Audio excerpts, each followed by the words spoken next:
حضرت محمد صلی اللہ علیہ وسلم کی وفات سے پہلے انہوں نے صحابہ کو دنیا میں کیا کیا ہونے والا ہے اس کے بارے میں بہت سی باتیں پہلے سے بتا دی تھی۔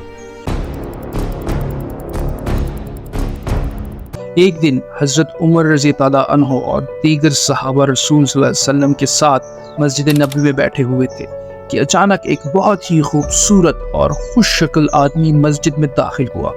اس کے کپڑے انتہائی سفید اور بال بالکل بلیک تھے۔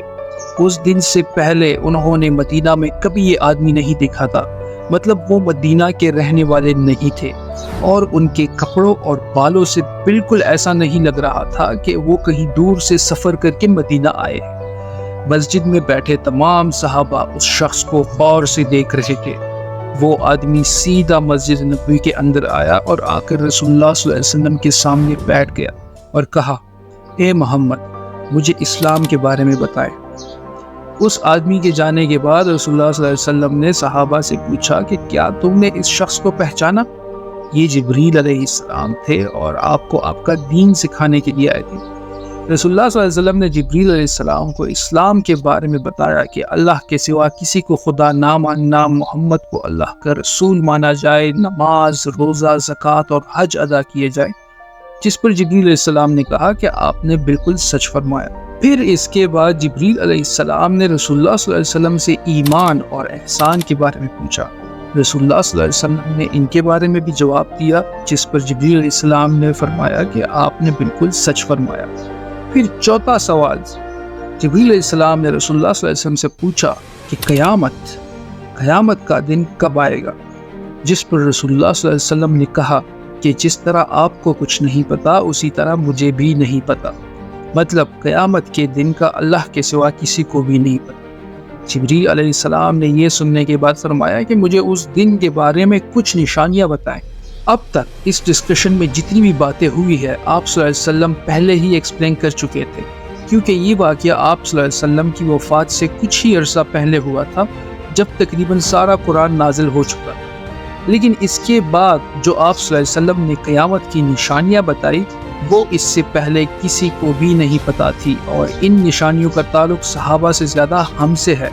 کیونکہ جو نشانیاں آپ صلی اللہ علیہ وسلم نے بتائی وہ صحابہ نے اپنی زندگی میں پوری ہوتے نہیں دیکھی، بلکہ وہ نشانیاں آج ہم دیکھ رہے ہیں، which means کہ جبرائیل علیہ السلام صرف صحابہ کو نہیں بلکہ آج کے مسلمانوں کو بھی قیامت کی بہت امپورٹنٹ نشانیاں سکھانا چاہتے تھے۔ رسول اللہ صلی اللہ علیہ وسلم نے جبریل علیہ السلام کو جواب دیا کہ جب ایک لونڈی اپنے مالک کو جنم دے گی، جسے بہت سارے علماء سمجھتے ہیں کہ جب اولاد اپنے والدین کو غلام سمجھے، اور دوسری امپورٹنٹ نشانی یہ کہ جب یہ ننگے پیر غریب چرواہے ایک دوسرے سے لمبی عمارتیں بنانے میں کمپٹیشن مقابلہ کریں گے۔ جبریل علیہ السلام نے پھر کہا کہ آپ نے بالکل سچ فرمایا، اور اٹھ کر وہاں سے چلے گئے۔ ناؤ آپ صلی اللہ علیہ وسلم نے ننگے پیر غریب چرواہوں کا ذکر کیا، جنہیں اس زمانے میں عرب بدو یعنی بیڈوین کہا کرتے تھے، جو عرب کے باقی قبیلوں سے ہمیشہ دور رہتے تھے اور کبھی بھی ایک جگہ پر نہیں رہتے بلکہ اپنے جانوروں کے ساتھ ہمیشہ ٹریول کرتے رہتے، مطلب ایک خانہ بدوش نومیڈک زندگی گزارتے تھے۔ اس لیے بہت عجیب بات تھی، کیونکہ بدو پورے عرب میں سب سے غریب قبیلوں میں سے ہوتے تھے، صرف اس زمانے میں نہیں بلکہ اس حدیث کے ہزاروں سال بعد بھی یہ بدو عرب کے سب سے لوور کلاس ہوتے۔ اس لیے صحابہ حیران تھے کہ ہماری سوسائٹی کے سب سے غریب کلاس کیسے آپس میں لمبی بلڈنگز بنانے میں مقابلہ کریں گے۔ پھر آپ صلی اللہ علیہ وسلم کے بعد خلافت راشدہ ہر طرف پھیلنے کے بعد دنیا کی سب سے بڑی سپر پاور بن گئی تھی، صرف مسلمانوں میں نہیں بلکہ یہ اس وقت تک انسانوں کی تاریخ کی سب سے بڑی امپائر تھی، جو الیگزینڈر دی گریٹ اور رومن امپائر کے جولیس سیزر کے امپائر سے بھی بہت بڑی تھی۔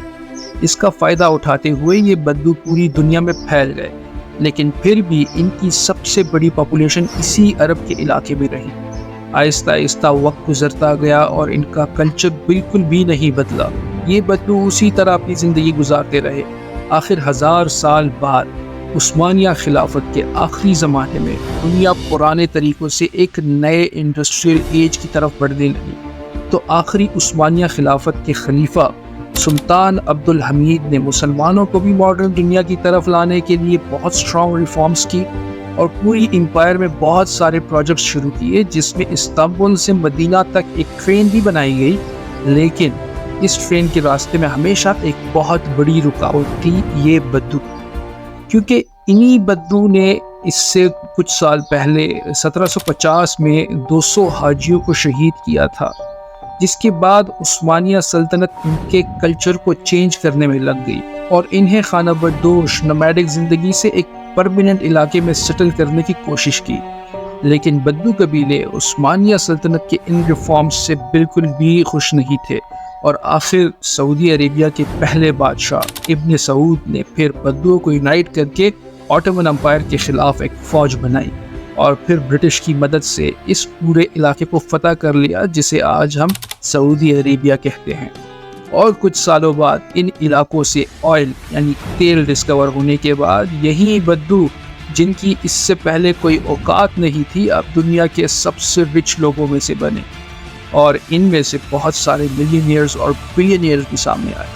لیکن تیل ڈسکور ہونے کے بعد ان ساروں کو پتہ چلا کہ یہ آئل ہمیشہ کے لیے نہیں رہنے والا، بلکہ ایک دن بہت جلد ختم ہونے والا ہے، جس کے ساتھ ان کی ساری لگژریز بھی ختم ہو جائے گی۔ تو سب سے پہلے دبئی کے بادشاہ شیخ محمد بن راشد، جو ایک بدو قبیلے سے ہیں، جنہوں نے ایک بار خود خلیج ٹائمز کے انٹرویو میں کہا ہے کہ انہیں بدو قبیلے سے ہونے پر فخر، انہوں نے دبئی کو آئل سے نکال کر ٹورزم اور بزنس کی طرف لایا، اور بہت تیزی سے کچھ ہی سالوں میں دبئی دنیا کی بیسٹ سٹیز میں سے بن گیا،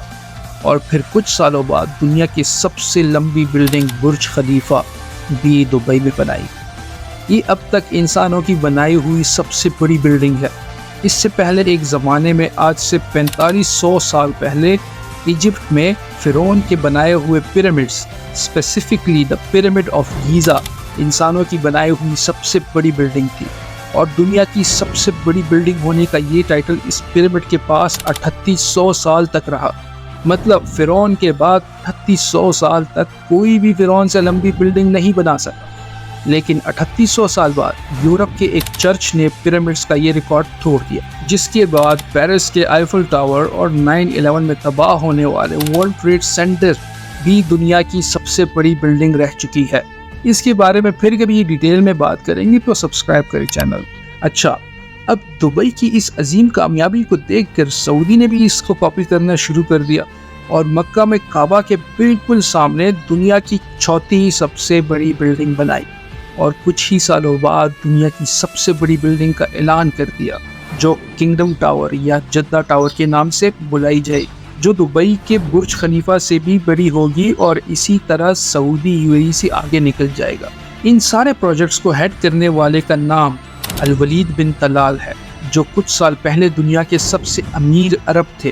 جن کے قبیلے کا تعلق اگین ایک بدو قبیلے سے ہے۔ اچھا، اب اس کے بعد دبئی نے سعودی سے دوبارہ آگے نکلنے کے لیے دبئی میں ایک نئی دنیا کی سب سے بڑی بلڈنگ بنانے کا اعلان کیا، جو ان دونوں برج خلیفہ اور جدہ ٹاور سے بھی بڑی۔ اور آج کل ہر کچھ عرصے بعد بہت تیزی سے عرب میں ایسی لمبی بلڈنگز کے پروجیکٹس کا اعلان ہو رہا ہے۔ ایون عرب کنٹریز ایک دوسرے کو یہ تک نہیں بتا رہے کہ ان کے اگلے پروجیکٹ کی ہائٹ کیا ہوگی، کیونکہ پھر باقی عرب کنٹریز ان سے آگے نکلنے کے لیے اس سے بھی بڑی بلڈنگ کا اعلان کر دیں گے، اور اسی طرح لمبی بلڈنگز بنانے کا بہت سخت کمپٹیشن ان سارے عرب ممالک میں چل رہا ہے۔